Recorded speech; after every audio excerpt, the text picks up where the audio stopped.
Fala galera, bom dia! Sejam bem-vindos a mais uma live aqui do Power Morning para a gente começar amanhã com o pé direito, começar amanhã aí pegando energia, pegando força do grande manancial. Que manancial é esse? O manancial da palavra de Deus, né? O manancial das sagradas escrituras, o manancial daquilo que realmente importa, né? A gente saindo de uma zona de negatividade, de uma zona de imobilidade, uma zona de conformismo e a gente caminhando para uma zona aí de crescimento, uma zona de progresso, uma zona de melhoramento, uma zona para a gente melhorar a nossa vida em todos os seus aspectos, né? No aspecto espiritual, no aspecto biológico, no aspecto emocional, a gente dá a abertura de leque aí, começar o dia com o pé direito, começar o dia cheio de gás, cheio de força. Hoje é o nosso Power Morning 18, deixa eu colocar aqui, Power Morning 18. Nós estamos estudando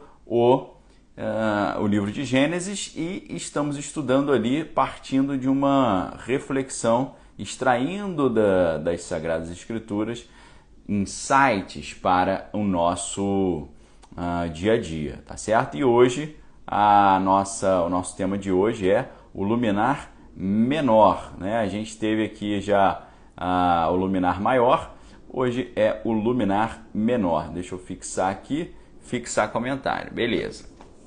Tá fixado, Rimena tá na área, tá todo mundo na área aí. Lembrando que a nossa referência aqui são várias, né? Mas nós temos uma que é a hipótese do relativismo linguístico, a hipótese Sapir-Whorf, a partir da qual cada idioma expressa uma visão de mundo específica. Então a gente mergulha no texto original da Bíblia hebraico para tentar extrair do hebraico essas verdades espirituais ali, ok? Tá mó galera na área, muito obrigado pela presença de todos. A Lou tá na área também, que é minha mãe. Então uma honra e um prazer, ok? Então vamos lá.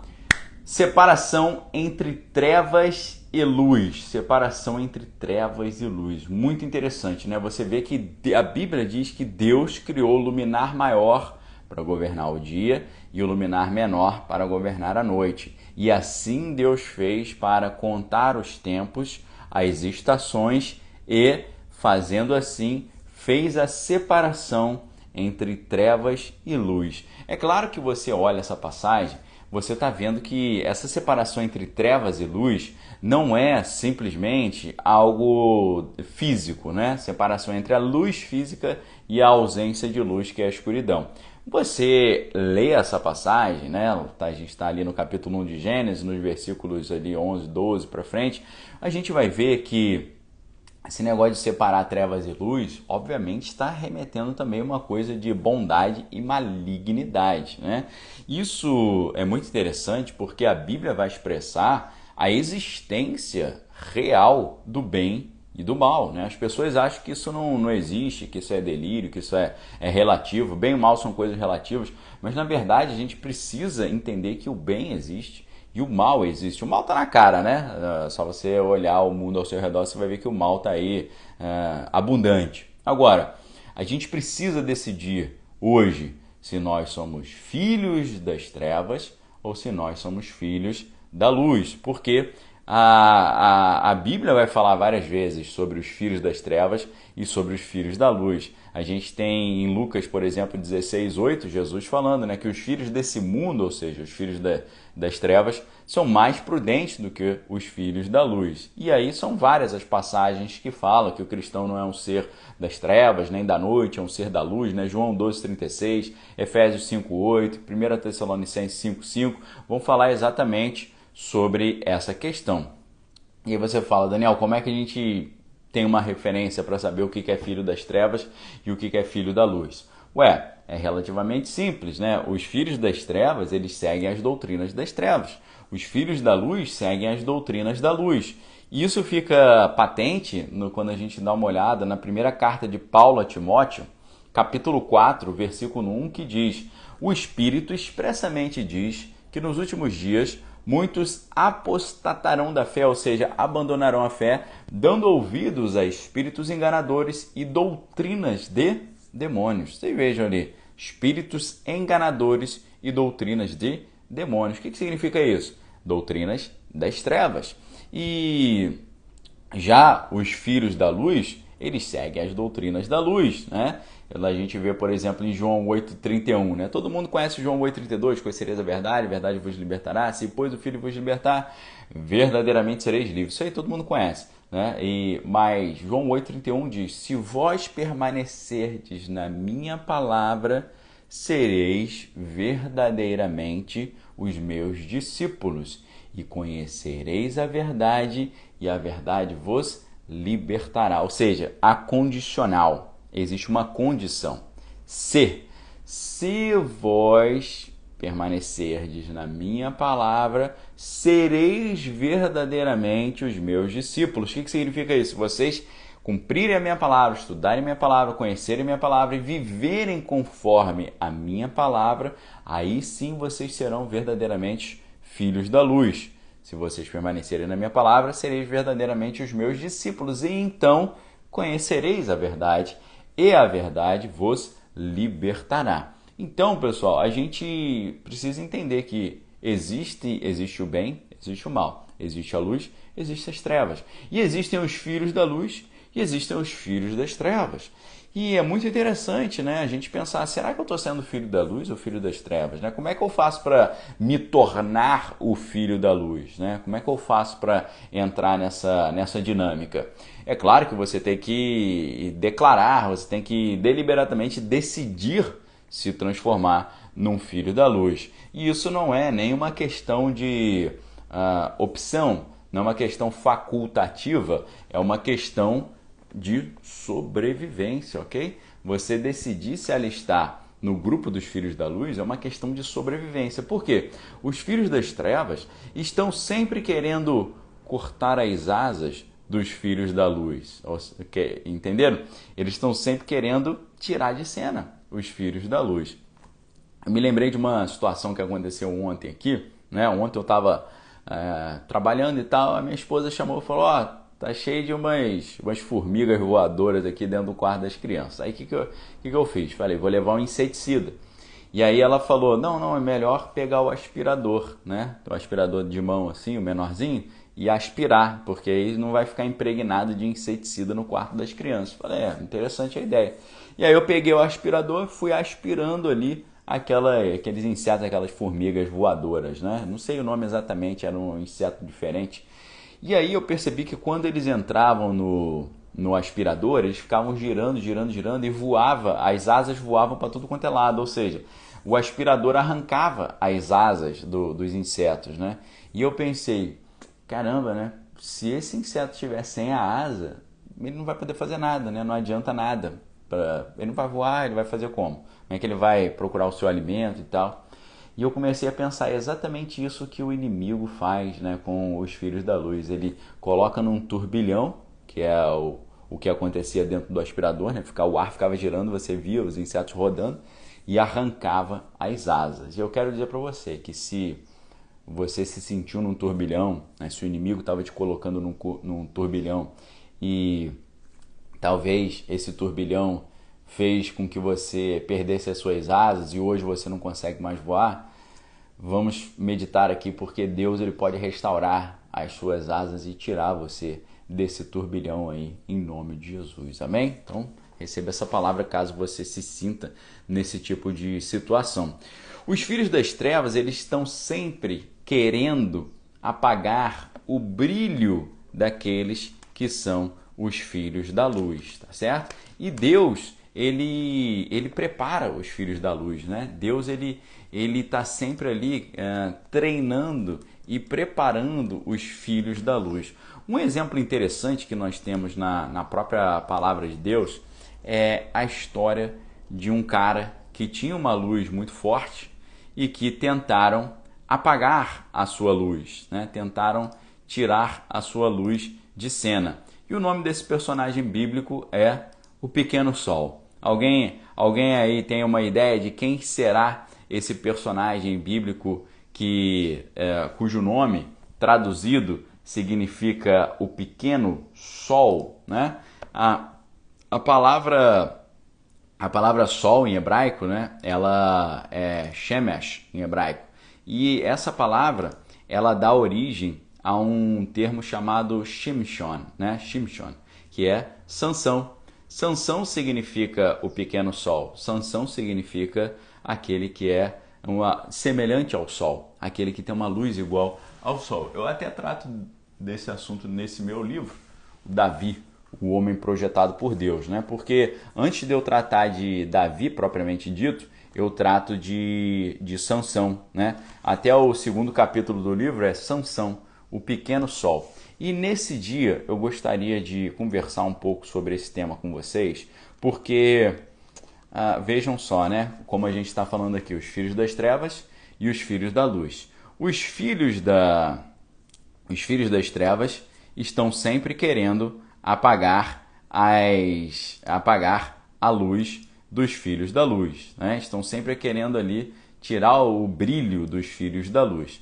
E o que acontece? Sansão, como é que é o nome dele? O pequeno sol. E aí, quem tenta apagar a sua luz? É claro que no final das contas, Sansão que deu mole, né? Sansão que deixou que a famigerada Dalila fizesse esse serviço, né? A gente já estudou aqui que a palavra hebraica para noite é Laila, né? A gente vê aqui Halaila, né, que é a noite na Bíblia, e Havoker, que é a manhã, né? O Boker, o Voker, a letra hebraica traz esses dois significados. Então, olha que interessante, né? Sansão tinha muita força, Sansão tinha muita luz. E aí vem Dalila. Dalila é um nome que soa parecido com Laila, né? Dalila, Halaila, né? Eles não têm significado semelhante, mas eles soam parecido. Então, o pequeno sol, ou aquele que é semelhante ao sol, Sansão, a sua luz foi apagada pela escuridão de Dalila, né? Dalila em hebraico vem de Dalal, que significa prostrada, fraca, né? Encurvada, sem força. Ou seja, ela, cheia de trevas, encostou no sol, no pequeno sol, e puxou dele, extraiu dele as suas energias. E a gente tem que tomar muito cuidado com pessoas que são assim. Sabe aquela pessoa que você tem uma ideia muito legal e você conversa com ela, ela te joga um balde ali de desânimo? Sabe aquela pessoa que você está todo feliz, conquistei um novo emprego, passei na faculdade, e ninguém fica feliz com você, ninguém te dá os parabéns, né? Ain Castilho falando, né, que em árabe, né, a Leila significa noite, né, 1001 noites. Então, essa ideia de Dalila e Halaila, né, Laila e Leila, né, no árabe Leila, no hebraico Laila, é a noite, né? E Dalila, a gente pode dizer que ela representava uma escuridão, representava as trevas, querendo apagar a luz de Sansão. E foi exatamente isso o que acabou acontecendo, é claro, com a permissão de Sansão, que acabou deixando e dando mole, dando margem para que isso acontecesse. Então, pessoal, o povo de Deus, antes ali fiel, né, aos caminhos do Senhor, através da liderança que era carismática e poderosa de Josué, né, que Josué em hebraico é Yehoshua, ou seja, é o mesmo nome de Jesus, Yahvé é a salvação. A cada dia, infelizmente, nós vimos o povo de Deus se entregar mais e mais ao pecado, e foi isso que deixou com que a noite apagasse a luz do povo de Deus, né? E transferia a autoridade espiritual da casa de Israel aos anjos caídos, às trevas, a falsa luz. Não vos admireis, porque o próprio Satanás pode se transfigurar em anjo de luz. E aí foi injetada no povo de Deus uma semente maligna em meio à videira do Senhor, fazendo com que eles abandonassem os caminhos de Deus, desprezassem os estatutos de Deus e andassem sem rumo, em meio às trevas, desprezando ali as coisas do Senhor, não seguindo a palavra, não se tornando discípulos, uma vez que os próprios mestres e líderes pararam de ensinar a sã doutrina. E a maior tristeza que pode castigar uma nação é, sem dúvida, quando os professores são desprezados, desvalorizados e perdem a própria paixão pelo ensino. Não só os professores, mas os líderes em geral, né? As referências. Em pouco tempo, as gerações futuras acabam pagando o doloroso preço da ignorância. Na Bíblia, nessa época de Sansão, era o tempo bíblico dos juízes. E nessa época os professores eram quem? Os levitas. E segundo a lei divina, eles tiravam o seu sustento exclusivamente de uma porcentagem das ofertas que eram entregues pelo povo a Deus. Eles, pela lei de Deus, eles não possuíam terra, não poderiam plantar nem criar gado, pois deveriam confiar em Deus plenamente, inclusive para o seu próprio sustento. Quando o povo abandonava os caminhos do Senhor e se embrenhava no erro e no pecado, de tal maneira que não chegava nem mais a se arrepender, as ofertas do povo de Deus não eram mais entregues aos levitas, né? O povo parava de adorar a Deus e não entregava mais as suas ofertas ao Senhor. E aí os líderes, que pela lei não podiam plantar nem colher, começavam a passar fome, de modo que numa atitude ali de sobrevivência, acabavam abandonando o seu ministério levítico e se dedicando a outras atividades. Mais ou menos quando os apóstolos viram que acharam que Jesus tinha morrido e falaram: vamos voltar à nossa velha prática, vamos voltar a pescar, né? Até que Jesus aparece ali e eles não pegam peixes em nenhum momento da noite, e Jesus aparece e fala: jogue a rede ao lado direito do barco, né, e tal. E aí eles pegam e percebem: a gente já viveu isso, nesse negócio de não pegar nenhum peixe e aparecer um cara e falar: joga a rede do lado de cá e tal. Eles perceberam que era Jesus, né? O que acontece nesse cenário? Infelizmente, muito semelhante ao que está acontecendo não só no Brasil, mas no mundo hoje. Quando o ensino entrava em crise, a sociedade se corrompia cada vez mais e num círculo vicioso, entrava num círculo vicioso que aos olhos humanos não podia ser interrompido. E nessa época de maior degradação da sociedade, né, o povo começava a perder a gloriosa proteção da presença divina, que esconde aqueles que o temem, você sabe muito bem, a sombra do Onipotente e no esconderijo do Altíssimo. Em certos momentos ali, lampejos de lucidez, o sofrimento agudo fazia com que o povo, depois de buscar em vão soluções por outros meios, recorresse ao Deus eterno a quem eles haviam abandonado. Assim, né, cumprindo uma promessa de 2 Crônicas 7,14, que diz: se o meu povo se chama pelo meu nome, se humilhar, orar e me buscar e se converter dos seus maus caminhos, eu ouvirei dos céus, perdoarei os seus pecados e sararei a sua terra. E assim, Deus cumprindo a promessa de 2 Crônicas 7,14, o Senhor enviava para livrar física e espiritualmente os Shoftim. Shoftim em hebraico são os juízes. Shafat, juiz. Shoftim, juízes. Ou seja, juízes que destruíam os inimigos e libertavam o povo do sofrimento e da humilhação. Porém, aí que está o grande problema e a aprendizagem que nós recebemos com o livro de Juízes. Logo após esse livramento, as pessoas abandonavam mais uma vez os caminhos de Deus. Quando tudo voltava a ficar bem, eles abandonavam de novo os caminhos de Deus e retornavam às suas práticas abomináveis, de todas as coisas grotescas que você sabe, eu não preciso citar aqui. E aí a gente pode entender que o surgimento de Sansão e depois do surgimento de Davi pode ser entendido nessa sucessão de batalhas entre o povo e as forças das trevas, ou seja, entre os filhos da luz e os filhos das trevas. Os filhos das trevas sempre querendo apagar a luz daqueles que são filhos de Deus. Porém, a cada tarefa de libertar o povo da opressão dos homens, os demônios e dos demônios, a tarefa ia se tornando mais difícil, mais árdua, porque o povo ia ficando mais dependente e mais dominado pelas forças das trevas. Se por um lado ali Deus escolheu Gideão pela determinação e pela sua força, a tarefa que já estava diante de Sansão, por exemplo, era muito mais profunda. E por essa razão, o anjo do Senhor precisou fabricar um soldado, fabricar ali um filho, né? Fabricar ali um protótipo, né? Um homem projetado, de forma que ele pudesse se santificar mesmo antes do bebê ser gerado. Então, aqui nesse momento, a gente vai entrar na reflexão como Sansão conseguiu desenvolver tanta força em Deus. Não foi por acaso, foi porque ele foi projetado antes de nascer para ser um protótipo, um espécimen de um filho de Deus, tá certo? De um filho da luz. Ele reuniu muita luz porque ele foi parte de um experimento de Deus. Eu vou mostrar isso para vocês e vocês vão entender claramente por que ele tinha tanta luz e por que as trevas tentavam tanto apagar a sua luz. Meu sogro Edgar está na área falando batalha espiritual, exatamente. Em Juízes 13, nós lemos que o povo de Deus voltou mais uma vez a fazer o que era mal perante a Deus. Curioso é que em hebraico a palavra mal, que é ra, também pode significar infelicidade ou miséria. E, infelizmente, é isso que está guardado para o futuro daqueles que abandonam os caminhos do Senhor e buscam a mera satisfação dos seus desejos pessoais. A Laura está falando, né, que é igual Davi, né? Então, é por isso que isso está no meu livro Davi, um homem projetado por Deus.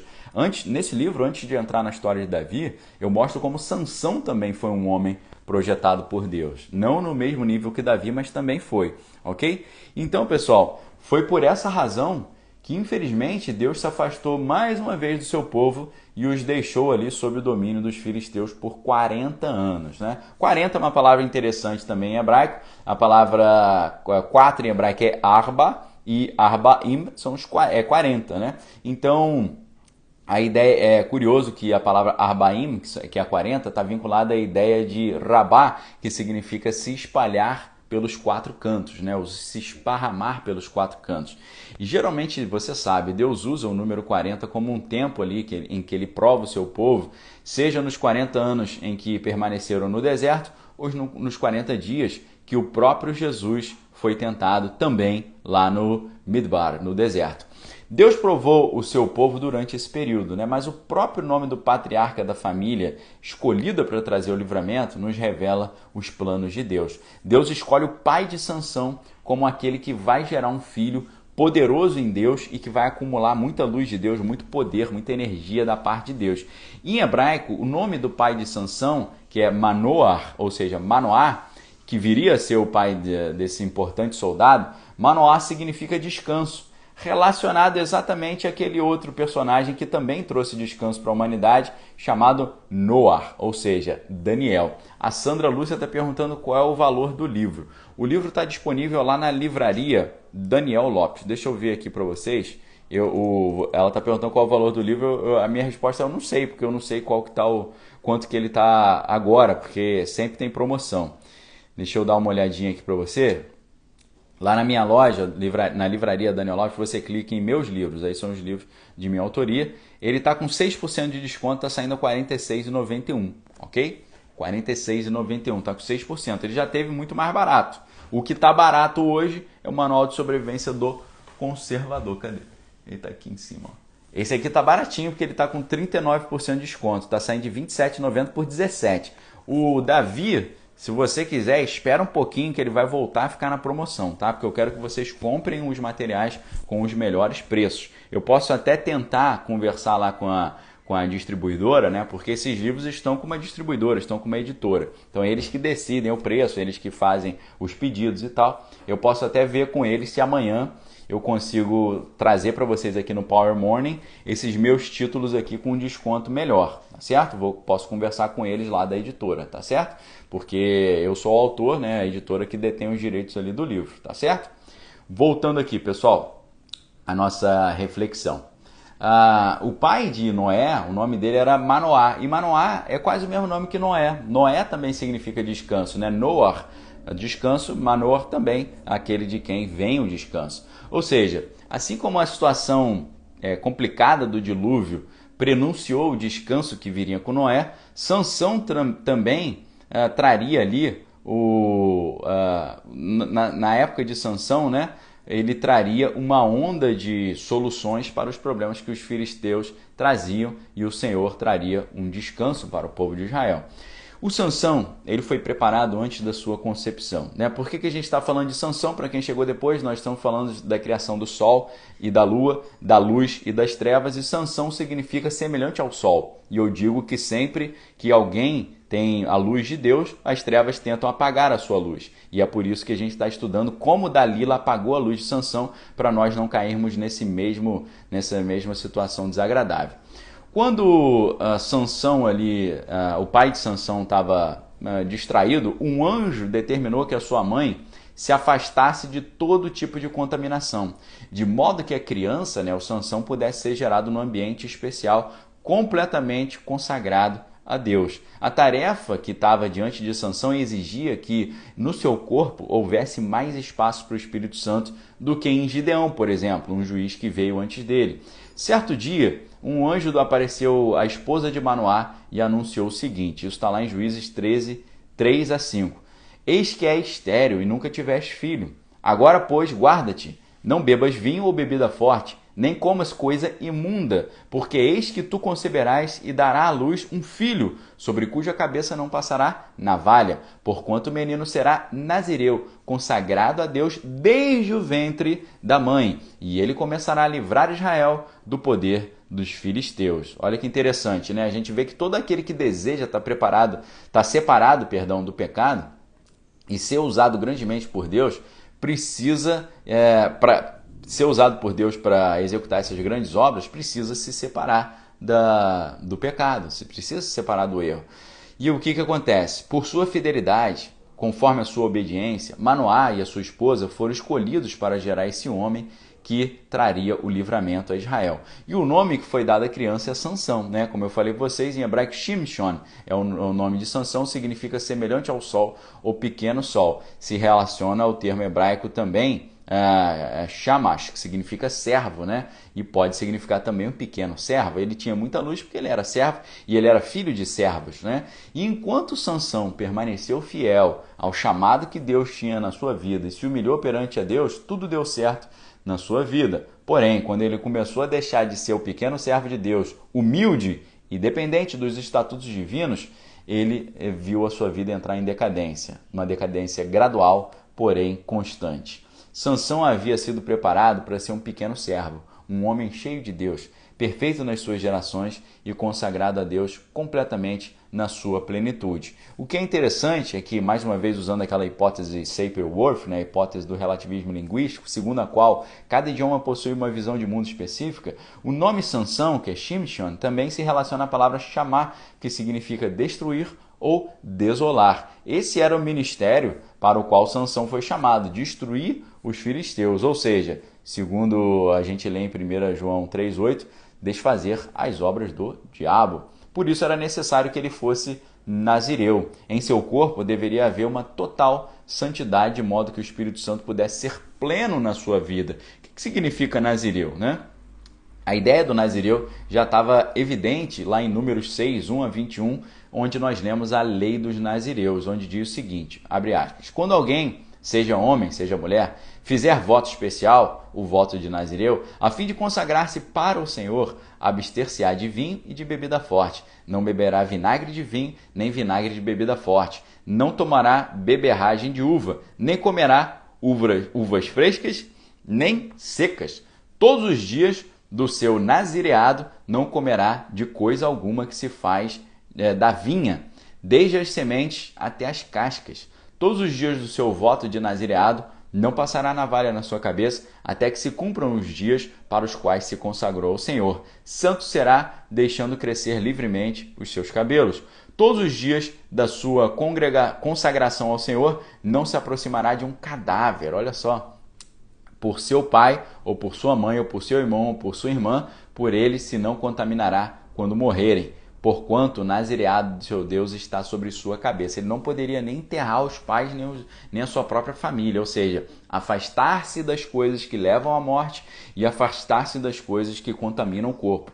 A bebida, né, a embriaguez e as coisas que são mortíferas. Porque assim também deve ser um verdadeiro cristão, afastado das coisas que trazem escândalo e afastado das coisas que trazem morte. A palavra nazireu vem do hebraico nazir, que significa consagrado, separado ou príncipe. Vem da palavra hebraica nazar, que significa abster-se, porque o nazireu se abstinha de comidas, bebidas e práticas impuras. Também se relaciona com o termo Neser, que significa coroa. Isso porque o cabelo do nazireu era o símbolo da sua consagração a Deus, como se fosse uma coroa sobre a sua cabeça. Enquanto mantivesse os seus cabelos longos e preservados, Deus seria pleno na sua mente e nos seus pensamentos. Mas o ponto crucial aqui, mais característico do nazireado, era a proibição de passar navalha sobre a sua cabeça. Em hebraico, a palavra navalha, que é morá, se relaciona ao termo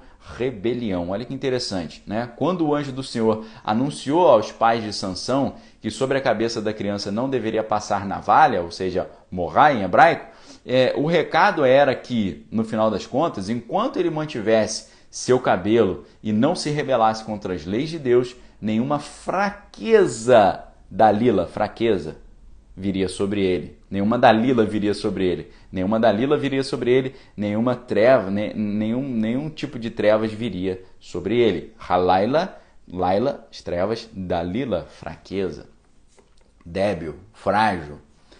Lutar contra as trevas com a intensidade que Sansão lutava exige do homem de Deus um grau máximo de consagração. Do contrário, a cegueira espiritual e a morte podem facilmente abatê-lo, né? Em Sansão, que era o pequeno sol, havia um chamado também quase messiânico, pois nele estava ali uma capacitação de Deus para trazer livramento para o povo, né? Porém, para tentar destruí-lo, as trevas enviaram a filha das trevas, a filha da Laila. A Laila, Halaila, enviou Dalila. As trevas enviaram a fraca, a débil, a frágil, que significa ali, né, Dalila, né, frágil, débil, e soa muito parecido com a palavra hebraica para noite, para apagar a luz do pequeno sol, né? Como ele estava dando muito prejuízo para as trevas enviaram as pequenas trevas, ou a pequena treva, que é a Dalila, para apagar o brilho do pequeno sol. E talvez seja isso que fizeram com você, né? Quantas vezes as pessoas sabotam a nossa vida, né? As pessoas no trabalho inventam história para tentar te derrubar. As pessoas, às vezes, dentro do seio dos amigos ali, né? Na convivência dos amigos, tenta tirar as pessoas ali da situação para poder prejudicar. Quantas vezes também, até no seio familiar acontece isso, né? Você vê alguém ali que é recheado, infelizmente, de inveja, né? De sentimentos negativos, sentimentos da carne. Às vezes fico ali tentando sabotar um próprio familiar. E foi isso, né, que as trevas começaram a pensar o como fazer para apagar o brilho de Sansão. Mas eu já dou um spoiler para você. Ainda que as trevas tenham conseguido apagar o brilho de Sansão, no final da sua jornada, ele teve um verdadeiro arrependimento e o mesmo poder, a mesma presença de Deus que estavam com ele no início, foram derramadas sobre ele novamente, ok? É possível restaurar essa comunhão. E aí, pessoal, em Juízes 13:5, o anjo anuncia que Sansão iria livrar o povo de Deus. Como é que é livrar em hebraico? Yachá, o verbo, né? Então a palavra hebraica para livrar é a mesma palavra hebraica que dá origem ao nome de Jesus, que é Yehoshua, que é Yahu, que é um dos nomes de Deus, e Yachá, Yehoshua, ou seja, Deus é a salvação. Ou seja, sobre Sansão havia sim uma unção messiânica, né, que repousaria depois com Davi, o verdadeiro homem projetado por Deus, com força total. Sansão, você vê que ele já foi um homem projetado por Deus. Davi é totalmente projetado por Deus e Cristo é o protótipo de Deus, né? Cristo foi colocado por Deus dentro do ventre da sua mãe. Então, a gente está vendo aqui, né, como Deus prepara os seus servos. Eu digo para você, assim como Deus preparou Sansão, preparou Gideão, Ele te preparou também, porque nós passamos por um novo nascimento quando aceitamos a Cristo como nosso único e exclusivo Senhor e Salvador. Quando a gente aceita Jesus, nós deixamos de ser filhos da carne, porque o que é nascido da carne é carne, mas o que é nascido do Espírito é Espírito. E aquele que não nascer da água e do Espírito não poderá herdar o reino de Deus. Quando você passa pelo novo nascimento da água e do Espírito, você se torna também um protótipo de Deus, ok? Uma luz que brilha nas trevas e as trevas não podem resistir à luz, e a luz não foi feita para ser colocada embaixo da cama, mas em cima, no alto do quarto, para que ilumine toda a casa, ok? No capítulo 14 de Juízes, nós aprendemos que Sansão era um homem impulsivo e também violento. Todavia, os seus inimigos também eram violentos e também eram cruéis, como a gente vê em Juízes 15:6. O curioso é que, mesmo em meio a todo aquele caos, a vontade de Deus estava sendo feita. Basta você ler Juízes 14:4, para que o Senhor pudesse livrar o seu povo da opressão dos filisteus. O chamado de Davi também estaria diretamente relacionado a uma postura de guerra, né? Uma postura ali violenta, né? Já que através dele o Senhor traria juízo às malignidades praticadas pelos vizinhos de Israel. Davi foi um homem cujo ministério era tão agressivo, né, que o Senhor não construiu o templo através das suas mãos, porque estavam demasiadamente manchadas de sangue. Agora, a presença de Deus na vida de Davi o tornava invencível na batalha. Ele ia à guerra, mas o anjo do Senhor que seguia adiante dele abrindo caminho. Assim era também com Sansão, até o dia que se achou, infelizmente, iniquidade nele. Todavia, quando a gente estuda a história de Sansão, a gente entende que Deus havia preparado ali para ele um caminho, né, de batalha. O curioso é que Sansão inicia o seu ministério de destruir os filisteus, né? Como é que Sansão inicia a sua chamada? Ele se inicia num local chamado Timná. Timná em hebraico significa porção, que vem de maná, que é enumerar, e relacionada à palavra min, que é contar, como naquela expressão que a mão misteriosa escreveu na parede na Babilônia, Mene, Mene, Tekel, Parsim, ou seja, contado foram os seus dias e achado em falta. O seu reino foi dividido e entregue aos persas. Ou seja, Timná era o local da prestação de contas, onde toda a maldade que os filisteus haviam feito contra Israel teriam a sua retribuição. Por isso, o príncipe desse século, que é o inimigo das nossas almas, o portador da falsa luz, estava furioso com Sansão, porque ele estava prestes a causar um grande estrago no reino das trevas. Olha aí, a luz e as trevas, os filhos da luz e os filhos das trevas, ok? Nesse ponto, o exercício ali do chamado de Sansão também se assemelha até ao de Davi, porque sobre o jovem de Belém, né, o Davi, também repousava a unção do juízo, da colheita e da retribuição do mal pelo mal. Porém, a Bíblia diz que a quem muito é dado, muito lhe será cobrado. Quanto mais um filho da luz recebe o poder de Deus, quanto mais um filho da luz tem do Senhor o brilho do Senhor, mais ele vai ser cobrado. E nós somos os luminares menores, nós somos a lua, tá certo? É por isso que a gente está entrando nesse tema. Então, Lucas 12:48, a quem muito é dado, muito lhe será cobrado. Conforme nos ensinam as Escrituras, né? Já que ele atacava diretamente os planos do inimigo para o destino da humanidade, Sansão era naquele momento o alvo mais importante dos ataques do inimigo. Daí a necessidade de manter um elevado padrão de santidade, um elevado padrão de consagração a Deus. E na sua refinada sabedoria, para semear o mal, né? O inimigo tem uma grande sabedoria para semear o mal, ao contrário do Filho de Deus, né? A Bíblia fala, sejam sábios para fazer o bem e ignorantes para fazer o mal, né? Infelizmente, muitas pessoas são sábios para fazer o mal e na hora de fazer o bem elas não têm ideias muito boas, né? Então, na sua sabedoria enorme para fazer o mal, para semear a malignidade, o inimigo começou a lançar várias sementes malignas na vida de Sansão, mas sorrateiramente, de forma dissimulada, lenta e gradual. Foi assim que o inimigo conseguiu apagar a luz de Sansão. Foi assim que as trevas conseguiram apagar a luz de Sansão. E esse trajeto é muito importante para você entender como o inimigo vai te afastando de Deus de forma sutil, vai te afastando de forma imperceptível, subliminar, até que você vai, às vezes, Deus queira que não, né? Até que a pessoa se encontra no momento e pensa, como é que eu cheguei nesse ponto? Segundo a lei dos nazireus, como a gente leu aqui, Sansão nunca poderia ter passado perto de uma plantação de uvas, segundo Juízes 14:5. Depois dessa brecha, dele ter passado no meio de uma plantação de uvas, e ele afrontou o Senhor, ele se arriscou, ele descumpriu uma ordenança divina, depois que ele deu essa brecha, o inimigo passou a arquitetar uma situação favorável para atacá-lo.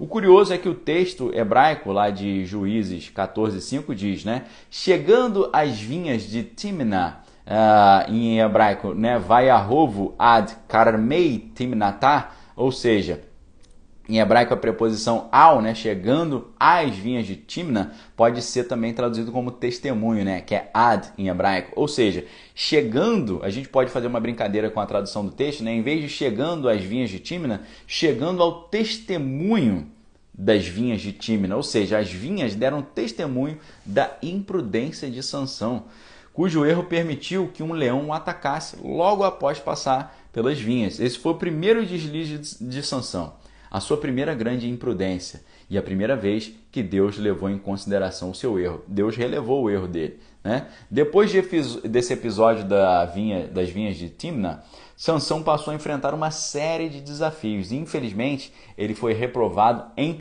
todos. Ele se reprovou em todos os desafios. Davi também viveria um momento em sua vida em que, depois do primeiro grave erro, uma sucessão de desventuras passou a assolar a sua casa, né? Em Sansão, já temos ali um forte alerta sobre como um homem de Deus, um filho da luz, pode abrir margem na sua vida para uma ação maligna. Quando a gente estuda Juízes 14:8, nós lemos que Sansão saiu da estrada, ou seja, se desviou do caminho.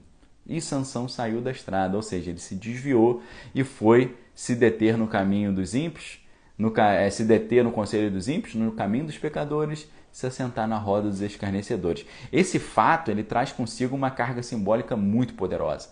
Cada vez mais, Sansão se afastava da vontade de Deus e a sua luz, que estava brilhando com força total, começa a ser apagada pelas trevas. Ele se desviou do caminho para contemplar o quê? Um enxame de abelhas.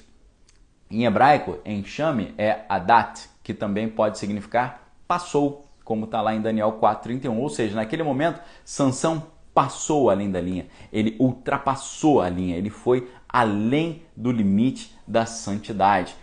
Tem gente perguntando aí, Manto, como é que eu assisto o ensino de ontem? Você pode assistir aqui no Instagram ou no canal do YouTube Manual da Independência. Tá tudo lá, ok? Obrigado aí a Mariana que respondeu, valeu. Então Sansão foi além do limite da santidade, mas Deus mais uma vez teve misericórdia, pois como está escrito em Lamentações 3:22, as misericórdias do Senhor são as causas de nós não sermos consumidos. Todavia, a imprudência de Sansão cresceu tanto que ele chegou ao ponto de deixar que a ímpia Dalila passasse a navalha nos seus cabelos. Ou seja, ele deixou que a noite apagasse a luz da coroa que estava sobre o pequeno sol. Nesse momento, ele perdeu a coroa da unção do Senhor e jogou fora todo o investimento que Deus tinha colocado nele desde antes do seu nascimento. Todavia, o trabalho que ele fez foi suficiente para frear o avanço das trevas na medida necessária, porque no final da sua vida ele destruiu o templo de Dagon e eliminou toda a realeza e os principais soldados dos filisteus. E esse grande ataque realizado por Deus através de Sansão é fundamental para nós entendermos depois a história de Davi, né? Se Sansão destruiu o templo de Dagon, destronando o deus Dagon, os filisteus juraram ali que tirariam os israelitas,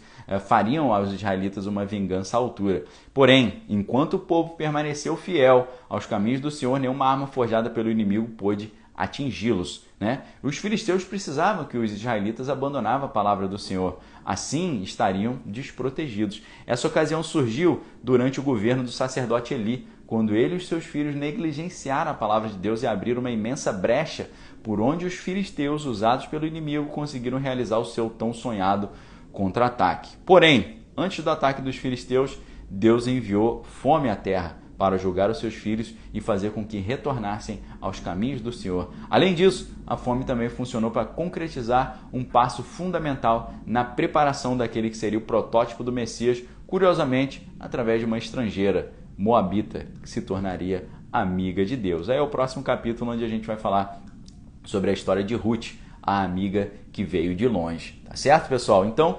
nessa história que eu extraí aqui do capítulo 2 do meu livro, Davi, o homem projetado por Deus, você vê como é que nós somos filhos da luz e as trevas estão sempre querendo apagar a luz daqueles que são de Deus. E aí é muito interessante também, pessoal, porque a gente vê no Gênesis falando que o luminar maior, que é o sol, que representa Deus, governa o dia, e o luminar menor, que é a lua, governa a noite. Tem um recado muito interessante nisso, com o qual eu quero finalizar essa aula de hoje.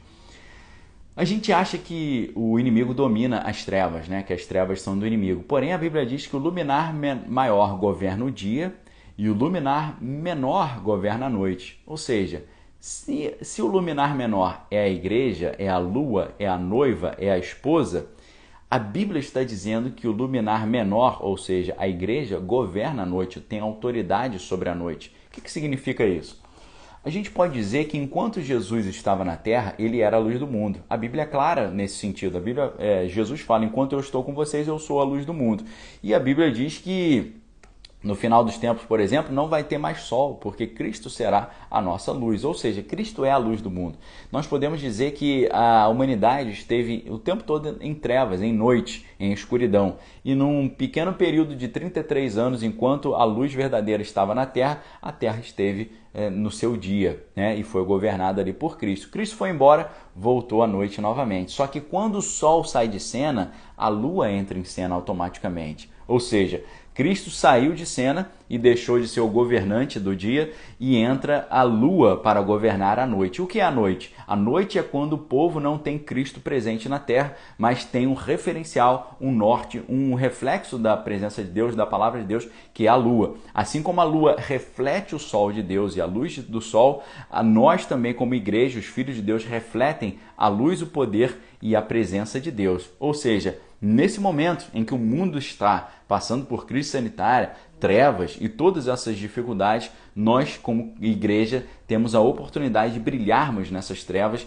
e exercermos aquilo para o qual fomos chamados. Expulsar os demônios, curar os enfermos, anunciar o ano aceitável do Senhor, manifestar o fruto do Espírito, que é o amor, a paz, a alegria, a mansidão, o domínio próprio, a longanimidade, a benignidade e a bondade. Ou seja, quem governa a noite é o luminar menor, ou seja, a lua, ou seja, a igreja. Nós somos os faróis, como a Marli está falando. Exatamente isso. Recebemos poder para expulsar demônios, curar os enfermos e anunciar o ano aceitável do Senhor. Nós temos autoridade sobre a noite, porque as trevas não resistem à luz. Receba esse chamado na sua vida, em nome do Senhor Jesus, ok? Deus abençoe vocês, que a graça do Senhor Jesus, o amor de Deus e as consolações do Espírito Santo estejam com cada um de vós, não só hoje, mas para todo sempre, em nome de Jesus. A gente volta amanhã com mais um estudo aqui do Power Morning, estudando o livro de Gênesis e aplicando ali a sabedoria de Gênesis para a nossa vida prática, ok? Cuidado, porque você tem a luz de Deus e as trevas estão sempre querendo apagar a luz daqueles que refletem